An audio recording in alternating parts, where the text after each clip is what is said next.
Halo guys, apa kabar kalian semua? Mimin di sini bakal melanjutkan alur cerita Sword Star. Disclaimer dulu bahwa kemungkinan besar ada perbedaan antara novel dan versi Donghuanya, tapi alur cerita utamanya tetap sama. Jadi tanpa ragu, Mimin akan membawakan alur ceritanya. Oke guys, ada Saweria dari Indrax. Halo Min, Sam dari Tangerang nih buat beli kopi. BTW kalau upload jangan terlalu malam ya. Nggak sabar, aduh Miminnya siangnya sibuk ya. Mohon maaf banget. Dari Bang Hamrun ya, sama aja katanya jangan terlalu malam.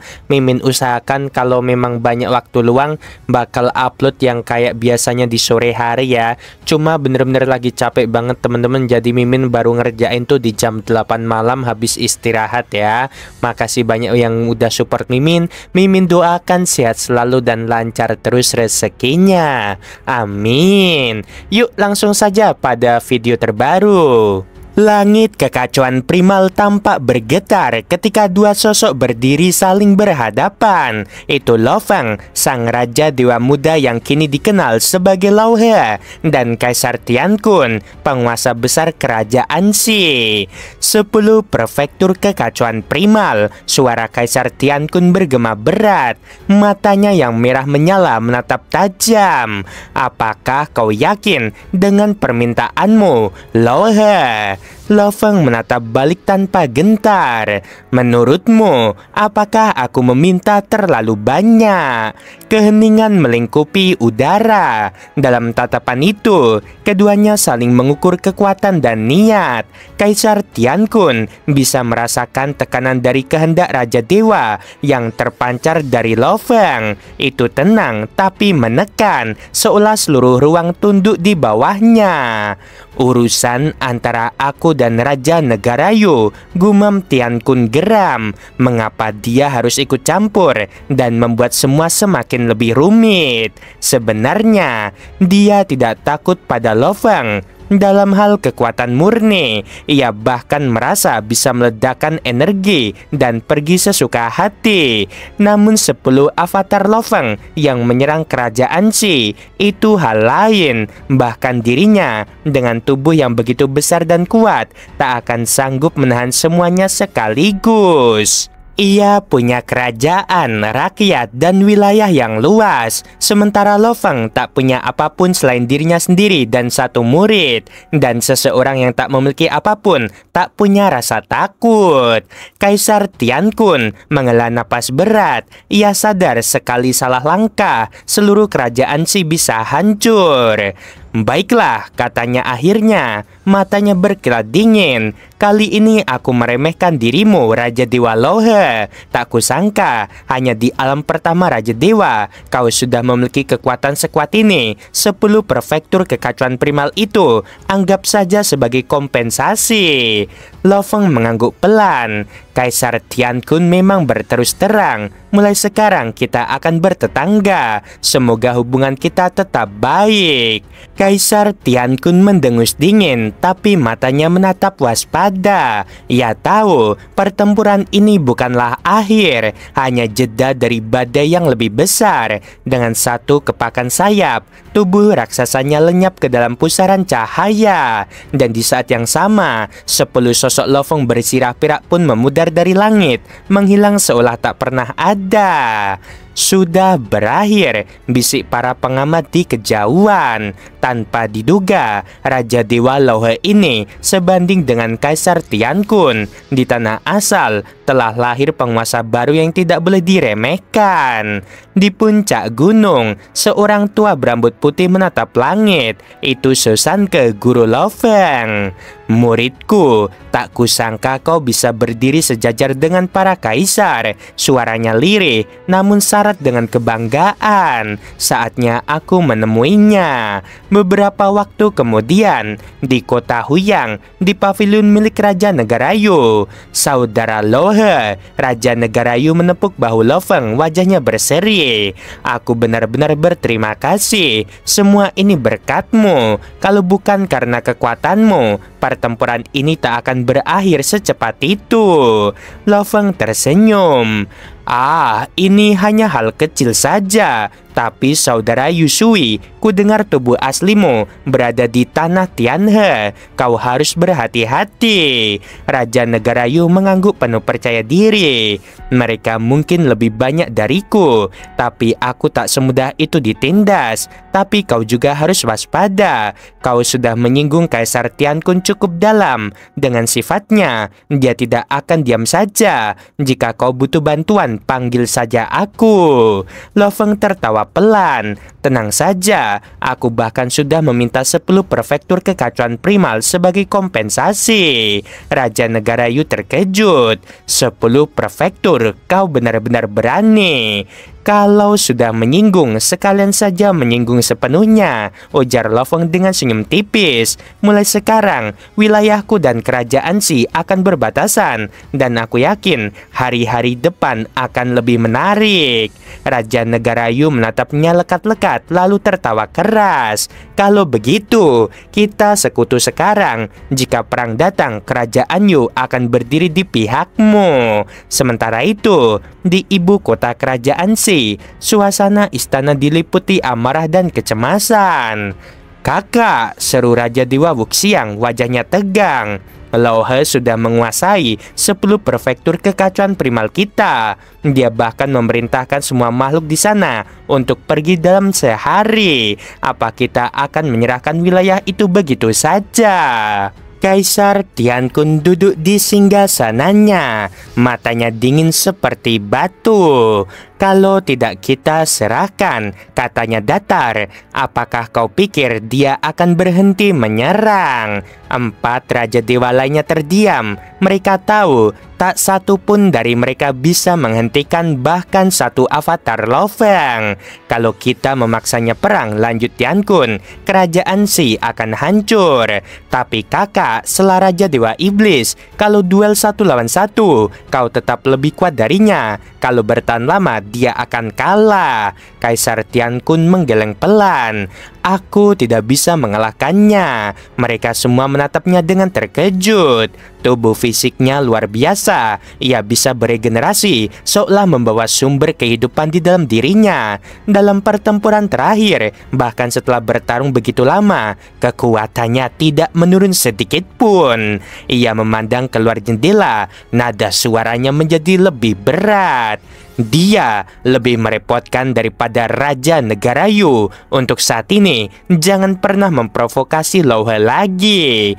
Keempat Raja Dewa itu hanya bisa saling berpandangan dan menunduk. Kaisar Tiankun berdiri perlahan, jubahnya berkibar pelan. Pertarungan ini belum berakhir. Tak lama kemudian, di tanah suci Tianhe, sosok raksasa melesat menembus langit. Dalam waktu 10 tarikan napas saja, Kaisar Tiankun telah tiba. Tianhe membentang luas tanpa batas, mengalir menembus ruang dan waktu. Gelombangnya berdesir bagai lautan bintang, menggetarkan jiwa siapapun yang mendekat. Hanya dengan berdiri di tepinya, raja-raja dewa pun akan merasa gentar. Tempat ini di dunia luar bahkan lebih berharga daripada ruang tak terbatas, sebuah tanah suci bagi mereka yang mewarisi garis keturunan asal air. Kaisar Tiankun segera berubah wujud ke bentuk sejatinya. Tubuh kolosal itu perlahan menyatu dengan arus Tianhe, membiarkan setiap tetes air suci membasuh dan memurnikan dirinya. Hanya dengan berdiam di dalamnya, seseorang sudah dapat berkultivasi. Dalam diam, pikirannya beresonansi dengan kelima sahabat sejawatnya melalui jalinan kausalitas. Apakah kalian juga tak punya cara menghadapi Lo He? Suara Tiankun bergema, mengandung nada getir. Kali ini, aku benar-benar menderita kerugian besar. Dia memaksaku menyerahkan 10 prefektur kekacauan primal. Salah satu dari mereka menanggapi dengan nada berat. Jika kau saja tidak mampu menghapus salah satu avatarnya, apalagi kami? Suara lain menimpali. Melalui kausalitas, aku tahu dia menyembunyikan avatarnya di kota Huyang, ibu kota Chu, dan kota Xiangji. 10 avatar dan kurasa itu belum batasnya. Suasana menjadi hening sejenak. Bahkan bagi mereka yang selevel kaisar, nama Lo Feng membawa tekanan yang ternyata. Kekuatan yang dia pancarkan memang sedikit di bawah kita, ujar salah satu lagi dengan nada waspada. Tapi dia terlalu sulit dihadapi. Mereka saling berpandangan melalui kesadaran ilahi. Setiap dari mereka paham, tidak ada yang ingin memprovokasi musuh seperti Lo Feng.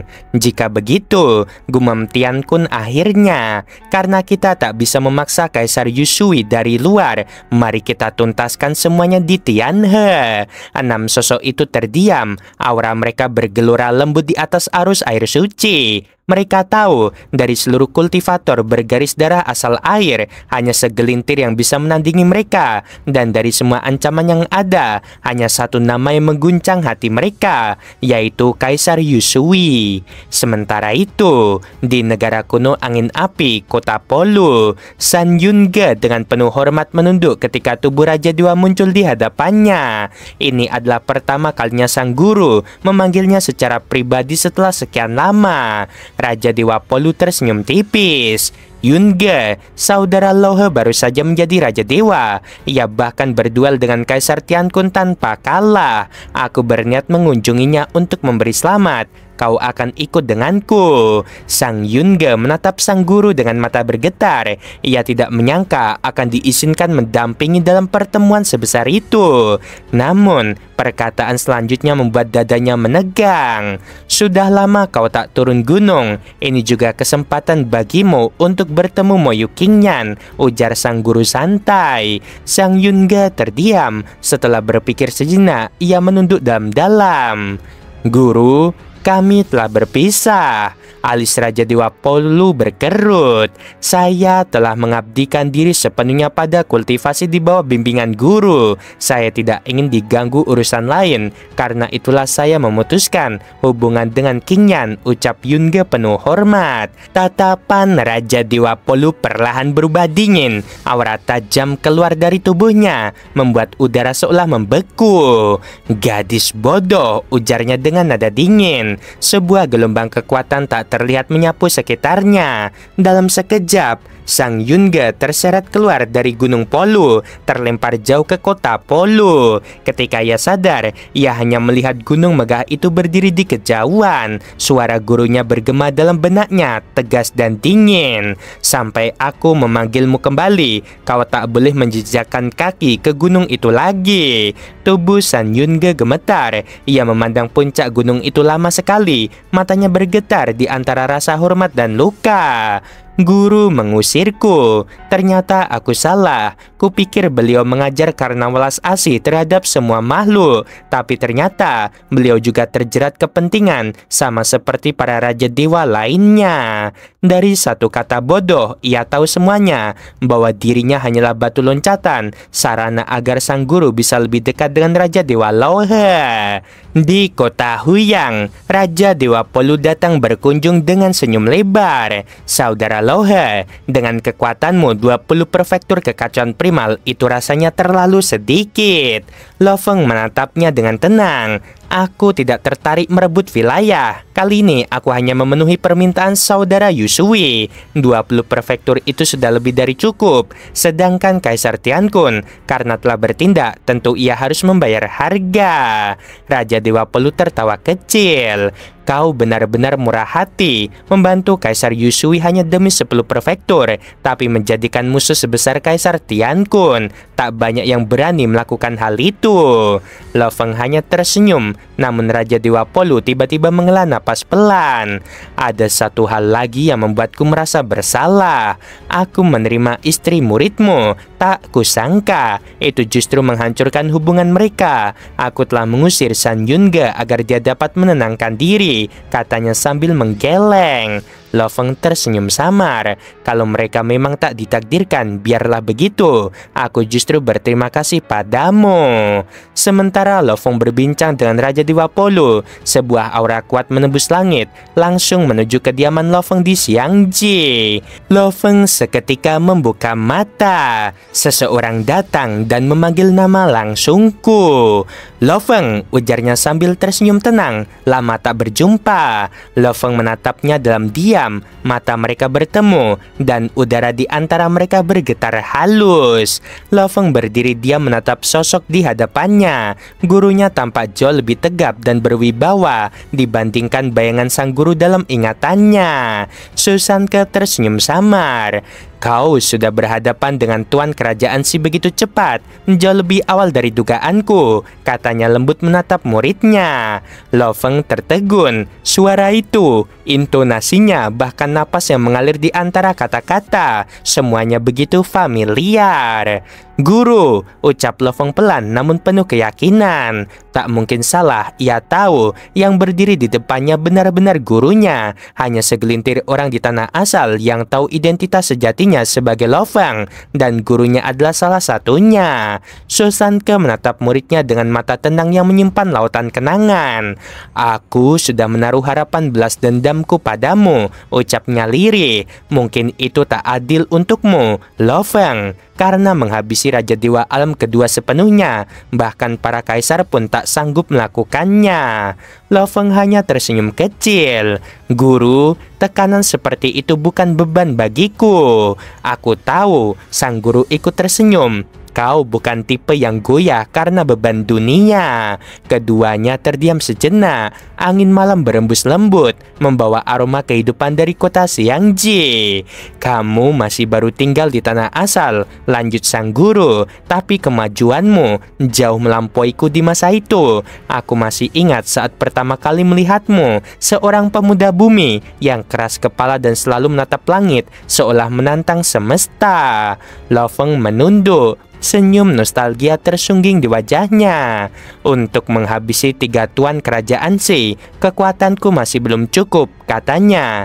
Pertempuranku dengan Kaisar Tiankun hanya untuk membangun hubungan sebab akibat, sebuah langkah awal. Susan Ke mengangguk pelan. Jangan terburu-buru. Sekalipun kau bisa menghancurkan tubuh sejati Tiankun, dia masih bisa membentuk dirinya kembali. Jika dia bereinkarnasi dan bersembunyi, akan lebih sulit memburunya. Aku sudah punya rencana untuk menghabisi mereka sepenuhnya, kata Lo Feng mantap. Sang guru menatapnya tajam. Rencana seperti apa? Ada banyak cara, tapi semuanya butuh waktu dan kultivasi panjang. Susan Ke tertegun sesaat lalu tertawa lirih. Sekarang bahkan penglihatanmu melampaui penglihatanku. Tapi ingat, Lo Feng, keselamatanmu tetap yang utama. Dunia tanah asal ini terlalu dalam dan terlalu gelap. Para raja dewa, kaisar, bahkan negara-negara kuno, semuanya terus bertarung. Mereka bereinkarnasi, menyembunyikan diri, lalu kembali menyerang. Semua demi satu hal, yaitu sumber daya. Guru, ujar Lo Feng, aku paham, aku tak akan ikut campur tanpa alasan. Baguslah, Susan Ke tersenyum lega. Aku hanya ingin kau tetap hidup lebih lama daripada dendammu. Ia melangkah mundur, tubuhnya perlahan diselimuti cahaya lembut. Kalau kau butuh aku, hubungi lewat jalur kausalitas. Aku akan datang. Baik guru. Lo Feng menunduk hormat. Ia tahu siapa sosok di depannya kini, yaitu Susan Jin, trandensi alam kekacauan primal dari negara kuno guntur, reinkarnasi gurunya Susan Ke. Dalam sekejap, sang guru menghilang, hanya meninggalkan keheningan dan rasa hangat di dada Lo Feng. Di langit malam tanah asal, Susan Ke menoleh ke arah kota Xiangji dari kejauhan. Di dunia ini, semua yang kucintai telah tiada, gumamnya pelan. Setidaknya di tanah asal ini, aku masih punya satu murid, bisiknya dengan senyum yang lembut. Beberapa waktu kemudian, di kota Huyang yang ramai, sebuah bayangan kecil melintas diam-diam menuju rumah tuan kota. Lo Feng yang tengah duduk bermeditasi di pavilion membuka matanya. Ia merasakan sesuatu menembus seluruh lapisan pertahanannya tanpa jejak. Seorang anak muncul dari kegelapan tersenyum santai. Lao He, katanya, aku adalah kapten perahu dari perahu kesepian ruang waktu. Lo Feng memandangnya penuh waspada. Ia tahu betapa besar kekuatan organisasi itu. Salah satu dari 3 kekuatan besar di tanah asal bersama Istana Dua Alam dan Menara Wanfa. "Tuan Kapten," ucap Lo Feng sopan. "Kau benar-benar luar biasa," kata sang anak dengan nada kagum. "Aku datang untuk mengundangmu bergabung dengan perahu kesepian ruang waktu. Kami bisa memberimu sumber daya senilai 1 miliar poin merit." Lo Feng tersenyum. "Terima kasih, tapi aku belum berencana bergabung dengan kekuatan manapun." Kapten perahu menatapnya dalam-dalam. "Kau punya bakat luar biasa, tapi waktumu tak banyak. Dunia sumber ini hanya memiliki beberapa miliaran era tersisa sebelum hancur. Jika sebelum itu kau belum menjadi bentuk kehidupan alam tertinggi, kau akan binasa bersamanya." Lo Feng terdiam sejenak, lalu tersenyum tipis. "Terima kasih atas peringatannya. Pikirkanlah, tawaran kami selalu terbuka." Setelah berkata begitu, anak itu berbalik dan menghilang begitu saja. Lo Feng menghela napas panjang, berjalan melintasi garis waktu. Begitu saja dia pergi. Beberapa miliaran era tersisa, lebih dari cukup bagiku untuk naik menjadi raja dewa tertinggi. Di ruang sunyi rumah raja kota Huyang, Lo Feng duduk bersila di dalam menara bintang. Ia telah menolak semua undangan dari berbagai kekuatan besar. Hanya satu hal yang kini menjadi tujuannya. Kekuatan, hanya itu yang kubutuhkan dan membagongkan.